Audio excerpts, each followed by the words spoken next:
Last weekend, there was a vital game at Kingsholm on Tuesday night. Gloucester's title challenge had been slipping, and they were coming off the back of a thumping defeat in the EDF final to Cardiff.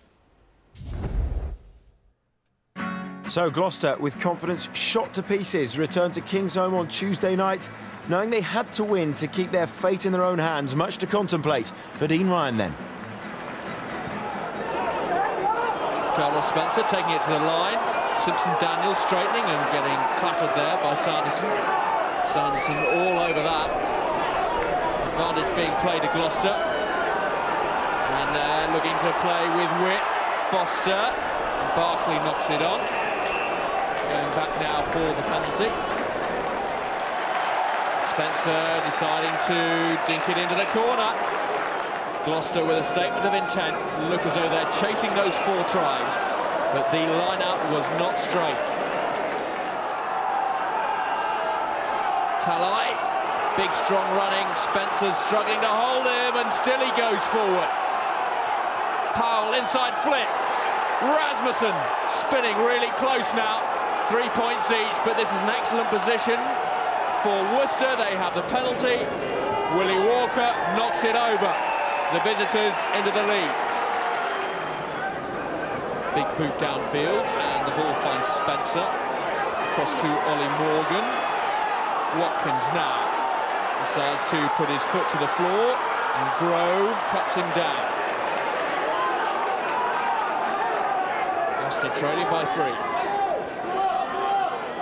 Gloucester again thundering their way into the midfield. Cooper. Spencer, little chip. Looking to collect himself, but that was nicely picked up from Rawlinson, who decides to straighten. Nice pass as well. This is Talai, and Talai has got away.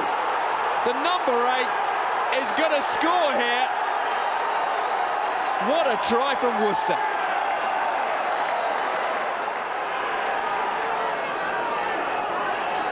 Azar. Big punchy run there from the Frenchman. Spencer, Barkley, Satala, just put into the corner. Gloucester cannot break Worcester down. Seconds left now for Gloucester to try and score a converted try to bring them level. But that knock-on brings the final whistle. Worcester have done the double over Gloucester, and the Cherry and Whites are all but out of the playoffs. We're lacking a little bit of unity in terms of how we see the game being played, and that showed today as well, and that's been there all season. We've never really had a strong vision and within the side about what we wanted to do. There's been some contradictions, some conflicts along the way, and when you get to this stage, the season's too late to sort out. You just get an illustration of it, and I think tonight was a little bit of that. We never really had a strong view about what it was we were trying to do. We tried everything, which not really was a successful answer, and we probably didn't have the tools to deliver it in the end either. And delivering that vision, or creating that vision, Dean, how much of it is looking in the mirror? Well, I think I'm here to deliver a vision, but it's also something which requires ownership and it needs carrying with people. We've had a strong, successful period with a vision of mine, but also at the same time we've had some failures, and the transition has been about people taking ownership along that way, and certainly over this season we've failed. Well, word on the Gloucester street says that season ticket application forms are being torn up and thrown onto the pitch afterwards. Yeah. You know, I mean, fair dues to Dean Ryan. He's pretty honest about the whole situation. It's, you know, maybe it's him that's got to go. Maybe it's an overhaul of the players. I mean, what do you think needs to happen? You got winners. We talked about Munster, and you got losers. Let's talk about Gloucester. These are fine rugby players individually, but they do not have a collective urge to win things, and that's when the heat has come on, be it Leicester in a final, be it Wasps in a final, this year be it Cardiff Blues in a final. They have wilted and they've cracked too early.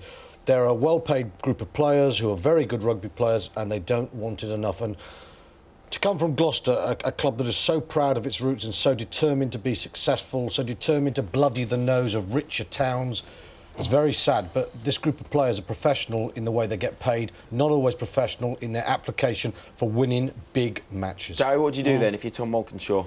Well, you have to back? changes. It has to.